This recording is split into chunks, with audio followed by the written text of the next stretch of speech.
Good afternoon and welcome to our ILC conversation, lunchtime conversation brought to you by the ILO Future of Work postcard series. We are here coming to you from the International Labour Conference at the Palais des Nations here in Geneva. Each day we explore a key topic shaping the world of work with guests from around the world who share their insights and experiences. Today, we are looking at what is at stake for the second World Summit for Social Development and ILO's participation. Now, 30 years after the Copenhagen Summit, the second World Summit for Social Development will take place in Doha, Qatar, on November 4th to 6th, 2025. The summit is a unique opportunity to rally the international community behind the common objective of advancing social progress and social justice as a fundamental contribution to achievement of sustainable development, peace, and security. Through this conversation at the 2025 International Labour Conference, you will learn more about the interconnected themes of social development, while is it in fact emphasizing the critical role of tripartite collaboration in advancing the following actionable objective: the pathway to the Second World Summit for Social Development as a tripartite solutions for social justice. Let me now introduce you to our great exclusive woman panelists. We have our colleagues from the International Labour Organization with Claire Courteille-Mulder, who is the Senior Advisor for the World Social Summit at ILO. We have Shahra Razavi, who is the Director of the Social Protection Department at the ILO, which also goes by the acronym SOCPRO, for those who knows. And we also are joined by our partner from Brazil, Councillor Adriana Rodrigues Martins, Head of the Division of Social Justice of the Ministry of Foreign Affairs. Thank you, ladies, for being here. Let's start with you, Claire, shall we? Why is the summit important for the ILO? Thank you, Khadija, and thank you, colleague. Good afternoon. Well, I think the summit is very important for the ILO, at least for three reasons. The first one is that the topic of the summit, social development, is of direct relevance to the ILO's mandate. As you know, employment and labor issues are part of an important part of social development, and productive employment and decent work is actually one of the three pillars of social development, together with poverty eradication and social cohesion. So that's really the first reason. The second reason is, as you said, the first summit was 30 years ago in Copenhagen, and it was a very important summit for the ILO. It is, by the way, as a follow-up of the first summit that the ILO adopted the Tripartite Declaration on Fundamental Principles and Rights at Work. But in 30 years, of course, the world has changed quite substantially. We have, major transformation going throughout different society. The world of work is getting transformed. It's getting, undergoing major changes. So I think it's very important that at this stage, the summit really be an opportunity to take stock of where we are on social development on the one hand, and on the other hand, also look at the gaps, where are the gaps in terms of social development, and what can we do together, we meaning the international community, what can we do together to address those gaps? And the third reason why this summit is important for the ILO, it's also because it's really an opportunity to gather the international community behind ambitious social development goals. I mean, the world is complicated. I'm sure you're very aware of, the difficulties that the multilateral system is going through. So really trying to have a consensus again with an ambitious outcome in Qatar, I think would be very important for the world today. Thank you. Absolutely. Great points. Thank you so much, Claire. And Adriana, what are Brazil's priorities for this summit? Tell us. Thank you. Good afternoon, everybody. Thanks for being here. So I'm going to talk about some of the priorities of Brazil. Yes, we think that it's a chance for for us to work and to renew our faith in multilateralism. And it's very important because this is going to be the last conference that's celebrating the 30 years. Last year was the population development. This year was Beijing, 30 years, and now it's Copenhagen, 30 years. So I think so Brazil arrives at the summit committed to a dignity-first agenda based on inclusion and justice. We insist on racial and ethnic equity, ensuring that Afro-descendants, indigenous peoples, and traditional communities are clearly included in policies related to education, employment, health, and climate action. Gender. We defend gender equality and continue to push back against the global backlash targeting gender and sexual and reproductive health and rights. We support strong commitments that support the empowerment of all women and girls. Then we stand firmly for the rights of the LGBTQIA+ community. We recognize that sexual diversity is essential to inclusion. Brazil will continue to speak up for the protection of the community in all aspects of life, social, economic, and cultural. Especially since we are here at the ILO, labor inclusion is one of the most important issues, and it's critical because of discrimination. LGBTQIA+ people, they have different access, not the same opportunities as everybody else. So in terms of health, Brazil calls for an urgent global action on neglected diseases such as tuberculosis, malaria, and HIV/AIDS. And we urge awareness of social and environmental determinants of health. We support local and regional production of health products in line with our G20 initiative. We advocate for inclusive social protection systems tailored to informal and platform-based work and fair progressive tax systems to fund essential social programs. So let's tax the rich to have more money for our programs. And finally, Brazil is inviting all partners to join the Global Alliance Against Hunger and Poverty.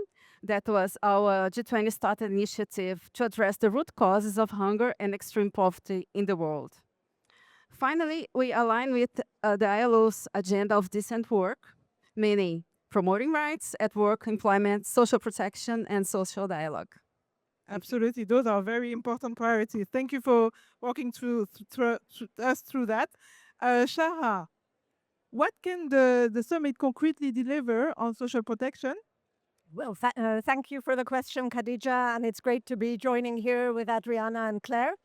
I think both have already laid out some of the key issues that are on the agenda of the summit. I think social protection, we see it clearly as a human right. The right to social security. This is very clearly laid out in human rights standards, as well as in ILO recommendations, conventions. So this goes without saying. However, what we also know is that investing in social protection can be a catalyst for the achievement of all the SDGs. In particular, when we think of the 3 pillars that are part of the social summit, when you look at poverty, for example, investing in social protection can be very effective, not only in eradicating poverty, but also in preventing people from falling into poverty in the first place, if you have that strong right to social security. When we think of inequalities, again, social protection can be a very powerful tool for reducing all kinds of inequalities, including gender inequalities, as Adriana mentioned. And then when we think of social exclusion and social inclusion, social protection can really be the kind of platform that can facilitate the building of a social contract between states and citizens, and very critical for social inclusion. Now, despite all of these benefits, I think we all know that social protection in practice is not a right that is enjoyed by everyone. ILO's latest data shows that almost 48% of the global population has absolutely no right to social protection, no matter what life cycle risk they face. If they lose a job, if they don't have health care, they're really left with nothing to fall back on. So we have a long way to go. And in terms of numbers, this is 3.8 billion people with no protection whatsoever. So what should the summit do? I think we can really use this summit to renew the momentum with very realistic targets. And here we hope that the target that many member states have been proposing of extending social protection by at least 2 percentage points per year will be accepted and will make it into the declaration. We think it's a realistic target based on data that we have. We know that in the past 8 years, already 42 countries have done it. So it's not a target that's kind of pulled out of the sky. It's achievable, it's doable, it has been done. So we really hope that this summit will push for it and make sure that we have the social protection as a right for everyone by 2030 in order to achieve all of the things that the summit has laid out in its 3 pillars. Thank you. Absolutely. Thank you. Thank you. Totally, Shahra. Thank you so much. And Claire, let's come back to you. What does the ILO bring concretely to the summit? Thanks. Hello? Yeah, thank you. Well, I think, first of all, it's important to have in mind that the summit is a government-led process. So the ILO, as a UN organization, can support the process, share its expertise, its experience, but it's really government that are in the driving seat for the summit. So what the ILO has done is bringing a tripartite contribution. And this tripartite contribution is made of 2 parts. We have adopted, the governing body of the ILO has adopted last November some key messages to the summit. So there's a range of recommendation. I wouldn't do justice to try to summarize the tripartite, the key messages, but it's policy recommendation, focusing on the 4 pillars of decent work, social protection, of course, social dialogue, job creation, an enabling environment for micro and medium-sized enterprises, of course, international labor standards, the care economy. So there's a number of recommendations there that the tripartite constituent have decided to send to the summit. So that's the first part, the first document. And then this afternoon, if you have the chance, you can go to the plenary session because the conference is due to adopt a resolution on the summit, which lay out basically what the tripartite constituent would expect out of the summit. So really, what the ILO is bringing is the voice of workers, employers, and government. And beyond the content of the recommendation themselves, it's also bringing the value of tripartism and social dialogue to the summit. Because those documents, those tripartite documents, were really issued or worked together out of a process. There was a working party, a tripartite working party called the Working Party on the Social Contract that came together to end up with those recommendations. Thanks. Totally. Thank you so much. I'm going to come back to you, Adriana, too. In this particularly difficult context for multilateral system, why is the summit critical for Brazil? Khadija, it's really critical, and Brazil is really worried. And diplomacy has a big part to play in this worldwide. And we are focusing on we have to review the summit as a possible turning point, and we have to work hard towards it. We have to agree on a strong, action-oriented final declaration that recenters people's rights and inclusion in global development. Because we are now seeing a growing political fragmentation, weakening international solidarity, and a concerning backlash against fundamental rights, especially in the areas of gender, racial justice, and sustainable development. And it's unfortunately things that we are seeing right now in ILO negotiations. So we believe that multilateralism must also be a space for sharing effective solutions. Like we want to foster international cooperation around good practices, such as Brazil's Bolsa Família. It's a successful conditional cash transfer that has become a global reference. And also, we have a new law that enforces equal pay for equal work between women and men. I think these are examples of how social policy can address structural inequality on practical, measurable ways. And finally, Brazil sees the summit as a space to renew our shared commitment to social development as a foundation of global peace and security. and also prosperity. What includes supporting frameworks like the ILO agenda, which reminds us that decent work, inclusion, and social justice are not separate from development, but its core. Thank you. Oh, excellent. Shahra, you might, and all of you might know this, but the fourth conference on financing for development will take place at the end of June.